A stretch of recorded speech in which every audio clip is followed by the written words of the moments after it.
योगी आदित्यनाथ जी को प्रधानमंत्री पद का उम्मीदवार बनाए। भारतीय जनता पार्टी को देश में कहीं भी प्रचार करने की जरूरत नहीं पड़ेगी। मोदी जी ही आएंगे।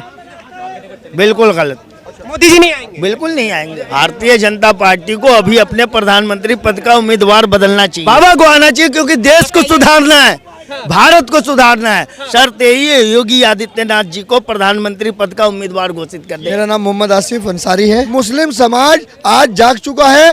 भारतीय जनता पार्टी ने मुस्लिम समाज के बीच में रह करके जो मुस्लिम समाज को जोड़ने का काम किया है, और मुस्लिम समाज आज भारतीय जनता पार्टी को मजबूत तरीके से वोट करेगा 2024 में। ये पनौती वाले शब्द क्या, ये मोहब्बत की दुकान है राहुल जी। आपने प्रधानमंत्री नरेंद्र मोदी को पनौती कहा, ये क्या मोहब्बत की बात है? अगर यही मोहब्बत की बात है तो मैं आपके लिए भी मोहब्बत की बात करना चाहूंगा। हिंदुस्तान में आपसे बड़ा पनौती कोई हो ही नहीं सकता है।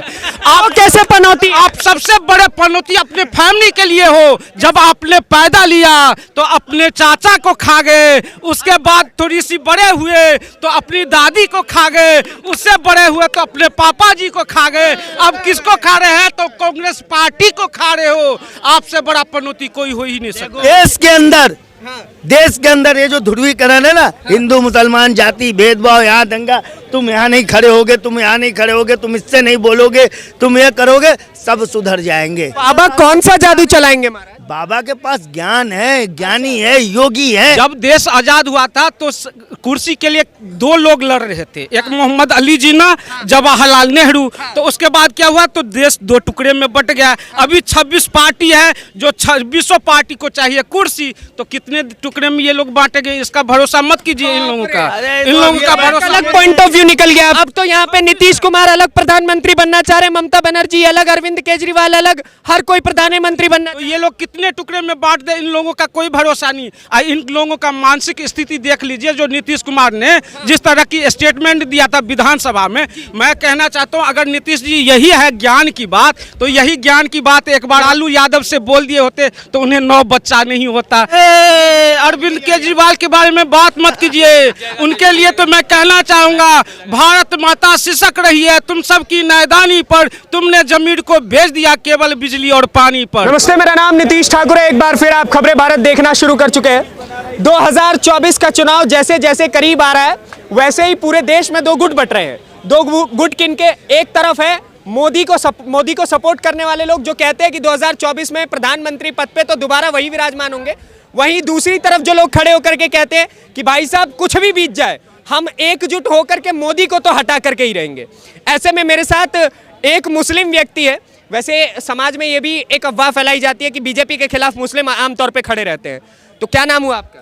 मेरा नाम मोहम्मद आसिफ अंसारी है। मोहम्मद आसिफ अंसारी जी, मुझे एक बात बताइए, आप इंडी गठबंधन के साथ है या भारतीय जनता पार्टी के साथ? देखिए, हम उसके साथ हैं जो देश के भला की बात करता है, सबको साथ लेके चलने की बात करता है। भारतीय जनता पार्टी जो विश्व की सबसे बड़ी पार्टी के रूप में जनता के प्रति जो काम कर रही है, हम उसके साथ हैं। और भारतीय जनता पार्टी हिंदू, मुस्लिम, सिख, ईसाई सभी धर्म के हैं भाई।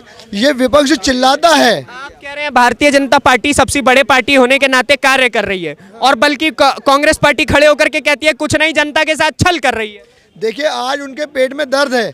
70-65 साल के इतिहास के अंदर कांग्रेस सरकार ने जो जनता को लूटने का काम किया है, जनता को जो अनपढ़ गवार बनाने का काम किया है, मोदी जी के 9 साल के शासनकाल के अंदर देश के अंदर सभी को एकजुट होकर के आगे बढ़ने का काम का मौका मिला है। और जो हिंदू मुस्लिम कह करके चिल्लाते हैं, मुस्लिम समाज आज जाग चुका है। भारतीय जनता पार्टी ने मुस्लिम समाज के बीच में रह करके जो मुस्लिम समाज को जोड़ने का काम किया है, और मुस्लिम समाज आज भारतीय जनता पार्टी को मजबूत तरीके से वोट करेगा 2024 में।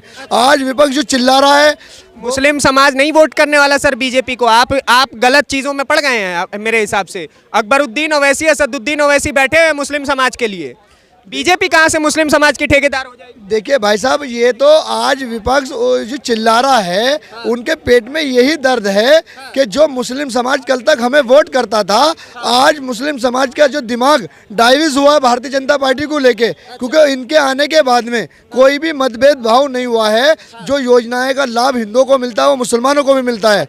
अगर कहीं जरा सा भी पक्का मिलता है? बिल्कुल मिलता है। मान रहे आप इस बात? बिल्कुल पक्का भाई। पूछ लूं इनसे, हिंदू मुसलमान बराबर है क्या इस देश में? क्यों नहीं बराबर है? क्या बात कर रहे हैं? अगर सड़क बन रही है तो क्या हिंदू मुस्लिम के लिए बोर्ड लगा, यहाँ मुस्लिम नहीं चलेगा?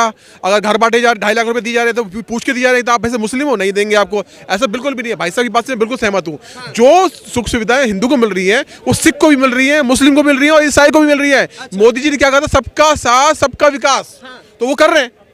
हाँ, आप कह रहे हैं, मोदी जी कह रहे हैं सबका साथ सबका विकास, लेकिन कांग्रेस खड़े होकर के कहती है कि किसी का साथ नहीं है, किसी का विकास नहीं हो रहा है इस देश में, बल्कि केवल और केवल छल किया जा रहा है जनता के साथ, जो सरेआम दिखता है। अडानी मोदी की मित्रता देख लीजिए आप, बस ये आपस में ही डील चल रही है और कुछ हो नहीं रहा है देश में।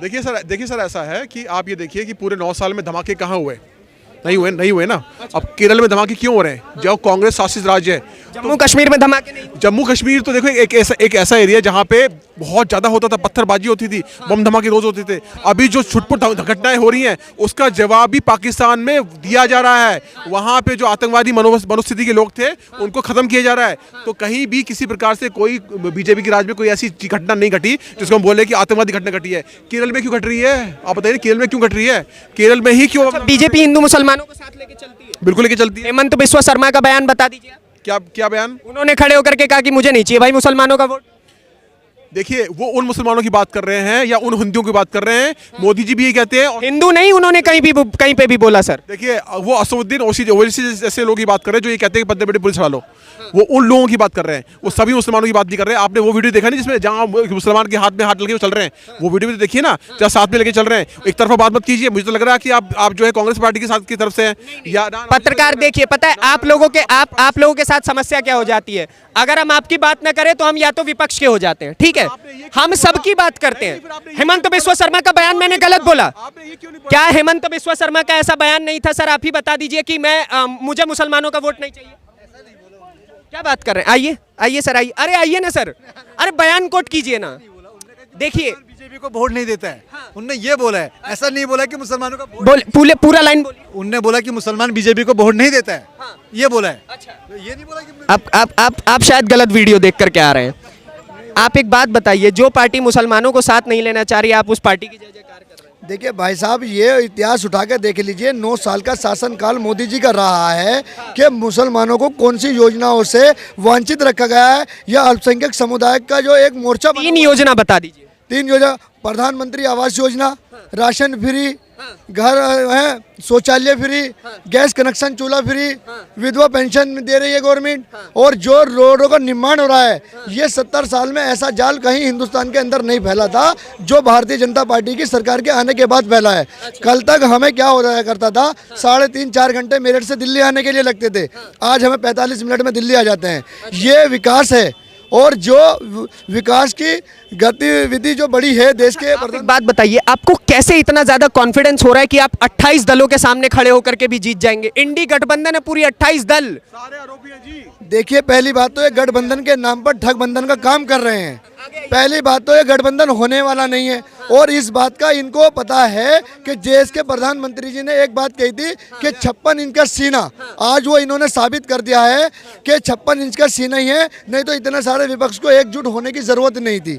और मोदी जी के नाम पर जो जनता और काम के नाम पर जो वोट करेगी, चाहे ये पूरा विश्व भी। मोदी और अडानी की मित्रता पे भी 2 मिनट बोलिए सर, प्लीज, रिक्वेस्ट। देखिए, जिस चीज़ की जानकारी नहीं है उस पर मैं बोलना नहीं चाहता, और मैं इतना ही बोलना चाहता हूं, जो विपक्ष चिल्लाता है हिंदू मुस्लिम बेस बनाकर जो लोगों को गुमराह करने का काम कर रहा है, भारतीय जनता पार्टी ने मुस्लिम समाज का, अभी जब विधानसभा उत्तर प्रदेश के अंदर चुनाव हुआ था, अखिलेश यादव ने कहीं मुस्लिम समाज का वोट नहीं मांगा था।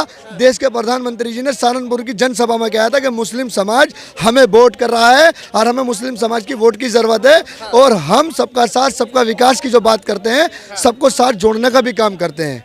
और उत्तर प्रदेश के अंदर आज जाके देख लीजिए, मुस्लिम समाज बड़ी मजबूती के साथ में कुंवर बाशिद अली जो उत्तर प्रदेश के अध्यक्ष बने हैं, उनके आने के बाद में जो उछाल आया है भारतीय जनता पार्टी से जुड़ने का, जो मुसलमानों का, जो बड़ी तेजी से लोग जुड़े। बात बताइए, प्रधानमंत्री पद के लिए उनकी तरफ देखिए कौन कौन से चेहरे हैं। ममता बनर्जी है, अरविंद केजरीवाल है, नीतीश कुमार है, कई बार तो लालू यादव भी खड़े हो जाते हैं बेड से, उसके बाद राहुल गांधी है। इतने सारे चेहरों के बीच में आप खड़े होकर के कह रहे हैं कि हमारा ही प्रधानमंत्री बन जाएगा, तीसरी बार लगातार। देखिए भाई साहब, कमल खिलता है ना, क्या सर? कीचड़ में कमल खिलता है। अच्छा, हाँ, तो आप इनको कीचड़ कह रहे हैं? कीचड़ी है वो। पीछे क्यों भाग रहे हैं? आगे आइए। वो लोग ये लोग कीचड़ी हैं। मान के चलो आप, ये लोग कीचड़ी हैं। आपने कमलनाथ जी का बयान सुना था वहाँ पे नहीं, मध्य प्रदेश में? कौन सा? अखिलेश छोड़े यार आप, 2-4 सीटें मांगी थी अखिलेश यादव जी ने, 4 या 5 सीटें। तो उसने बोला क्या अखिलेश छोड़े यार आप, अगले आगे बढ़े आप। पत्रकारों को बोला था उन्होंने, तो आप समझो। अखिलेश यादव का बयान था कि आप कांग्रेस को वोट करें, उससे अच्छा बीजेपी को वोट करें। वो हम नहीं जानते। कौन सा गठबंधन है जो ठगबंधन में? ये तो मैं पहले ही कह रहा हूँ कि गठबंधन के नाम पर लोगों को ठगने का काम कर रहे हैं। पहली बात तो गठबंधन होने जा नहीं रहा, और मोदी जी के सामने ये एकजुट जो करने की बात कर रहे हैं, और ये होने का नहीं है। क्योंकि भारतीय जनता पार्टी जनता के प्रति, गरीब मजदूर परिवार को जो कंधे से कंधा मिलाकर के जो कार्य करती है, ये जनता को देश के प्रधानमंत्री का स्वभाव पसंद आया।